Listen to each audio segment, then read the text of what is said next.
पिता। एक अनकही कहानी। पिता एक ऐसा शब्द जिसमें जिंदगी की पूरी कहानी छिपी होती है। वो जो हर सुबह सबसे पहले उठता है ताकि हमारे सपने पूरे हो सके। वो जो अपने अरमानों को पीछे छोड़ हमारी खुशियों को आगे रख देता है। जहां मां का प्यार हमें सहलाता है, वहीं पिता का अनुशासन हमें मजबूत बनाता है। उनकी डांट में चिंता होती है, उनकी चुप्पी में अपनापन और उनके सख्त शब्दों में अनकहा प्यार। कभी कभी हम सोचते हैं, पापा कुछ कहते क्यों नहीं? पर क्या जरूरत है शब्दों की, जब उनके हर कर्म में, हर त्याग में प्रेम झलकता है। आज बात एक ऐसे ही पिता की, जिन्होंने अपने जीवन को संघर्ष नहीं बल्कि जिम्मेदारी समझा। जो हर मुश्किल में परिवार की ढाल बने और समाज के लिए बन गए एक मिसाल। ये कहानी है श्री सुरेंद्र कुमार त्रिवेदी की, जिन्हें लोग प्यार से कुक्कू कहकर पुकारते हैं। 21 नवंबर 1950 जबलपुर में जन्मे सुरेंद्र कुमार त्रिवेदी जी बचपन से ही चंचल, जिंदा दिल और जिज्ञासु स्वभाव के थे। उनके घुंघराले बाल देखकर लोग उन्हें उस जमाने की प्रसिद्ध डांसर कुक्कू के नाम से बुलाने लगे और वही नाम उनका प्यारा परिचय बन गया।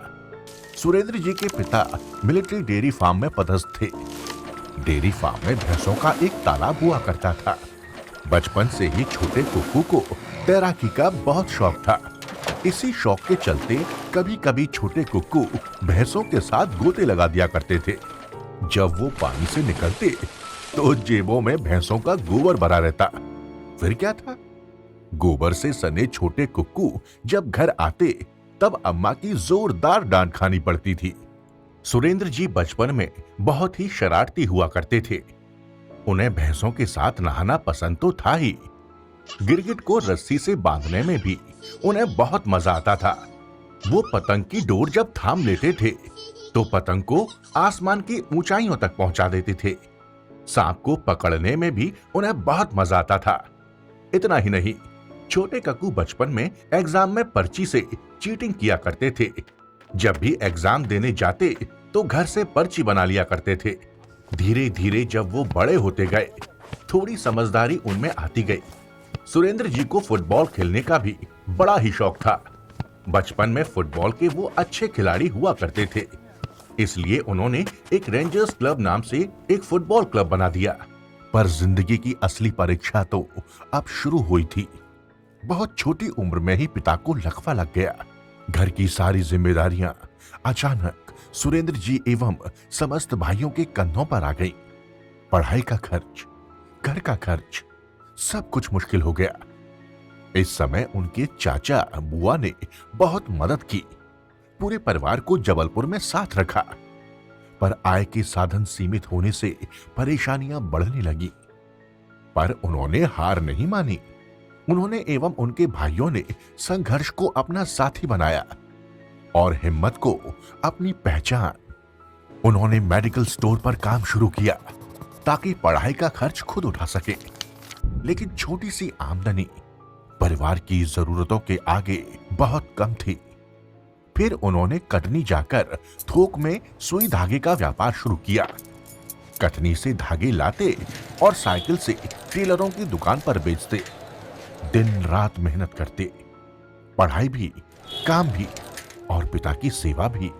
जब पिता चलने फिरने में असमर्थ हो गए, तब अपने पिता के लाडले कुक्कू उन्हें अपने कंधों का सहारा देकर घुमाते थे। एक बेटा जो सिर्फ सेवा नहीं कर रहा था, बल्कि प्रेम और कर्तव्य का सबसे सुंदर उदाहरण बन गया था। जिस तरह लक्ष्मण जी अपने बड़े भाई श्री राम और सीता मैया को पूजते थे, ठीक ऐसे ही लक्ष्मण जी की तरह वे अपने बड़े भाई राजेंद्र कुमार त्रिवेदी को श्री राम और भाभी मां चित्रा त्रिवेदी को सीता मैया के समान ही पूजते थे। ठीक वैसा ही लाड़ प्यार बड़े भाई ने अपने छोटे भाई को दिया। हर कदम पर उनका साथ देते थे। उनके ही अथक प्रयासों के चलते वर्ष 1974 में सुरेंद्र कुमार त्रिवेदी जी की नौकरी व्हीकल फैक्ट्री में लग गई। हालांकि चारों भाई राजेंद्र, सुरेंद्र, महेंद्र और अनिल त्रिवेदी में राम, लक्ष्मण, भरत, शत्रुघ्न जैसा असीम प्रेम, एक दूसरे के प्रति सम्मान रहा। इतना ही नहीं, अपनी बड़ी बहन गीता दीक्षित से भी बड़ा स्नेह रहा। 21 अप्रैल 1977 यही वो दिन था जब जीवन ने एक नया मोड़ लिया। सुरेंद्र जी वैवाहिक बंधन में बंधे और उनकी जीवन संगनी बनी श्रीमती मंजू त्रिवेदी। शादी के बाद पहली बार घर से बिना परमिशन के लैला मजनू फिल्म देखने निकल गए। अम्मा की सख्ती याद आई और डर के मारे इंटरवल में ही फिल्म अधूरी छोड़कर घर लौट कर आ गए। मंजू जी ने हर कदम पर उनका साथ निभाया। सुख के पल हो या दुख की घड़ी, हर परिस्थिति में उन्होंने पत्नी धर्म को पूरी निष्ठा से निभाया और घर परिवार को कुशलता से संभाला। विशेषकर तब जब आर्थिक परिस्थितियों का दौर शुरू हुआ, उस समय भी उन्होंने अद्भुत धैर्य और समझदारी का परिचय दिया। घर के खर्चों का संतुलन बनाकर बच्चों की पढ़ाई पर कभी असर नहीं होने दिया।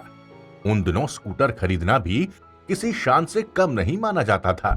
सन 1982 में जब सुरेंद्र जी ने अपना पहला स्कूटर ब्लैक में खरीदा तो ऐसा लगा मानो घर में जैसे खुशियों की चाबी आ गई हो।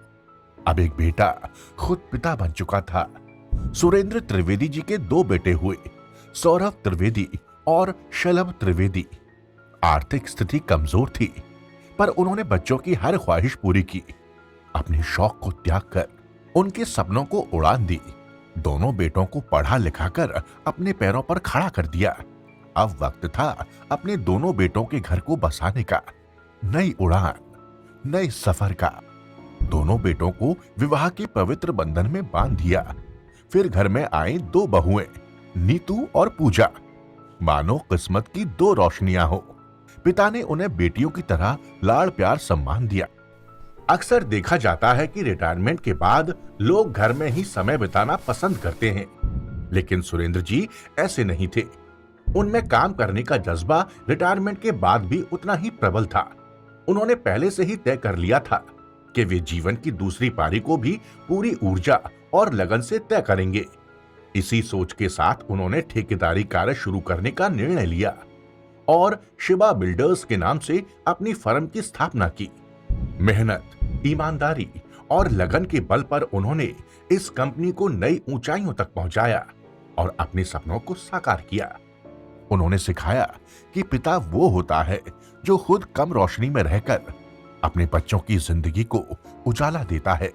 आज वही पिता अब एक दादा बन चुके हैं और जैसे एक समय वो बेटों पर स्नेह बरसाते थे, वैसे ही आज पोते पोतियों पर लुटा रहे हैं अपना सारा प्यार। मानो परिवार के सभी बच्चों में उनकी पूरी दुनिया सिमट कर रह गई हो।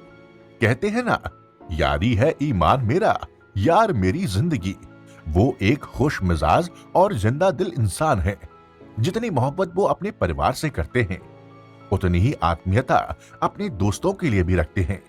जीवन में उन्होंने भले ही बहुत कम दोस्त बनाए हों, लेकिन जिन्हें भी अपना कहा, उनके साथ दोस्ती का फर्ज उन्होंने पूरी शिद्दत, ईमानदारी और दिल से निभाया। उनकी यही खूबी उन्हें एक अनोखा, भरोसेमंद और बेहद अपनापन रखने वाला इंसान बनाती है। ये सिर्फ एक व्यक्ति की कहानी नहीं, एक पीढ़ी की कहानी है जो हमें सिखाती है पिता कोई पद नहीं, बल्कि एक जीवन भर निभाई जाने वाली प्रतिज्ञा है। आपको जन्मदिन की बहुत बहुत शुभकामनाएं। ईश्वर आपको दीर्घायु, उत्तम स्वास्थ्य, सुख समृद्धि प्रदान करे। आपका जीवन खुशियों से हमेशा महकता रहे।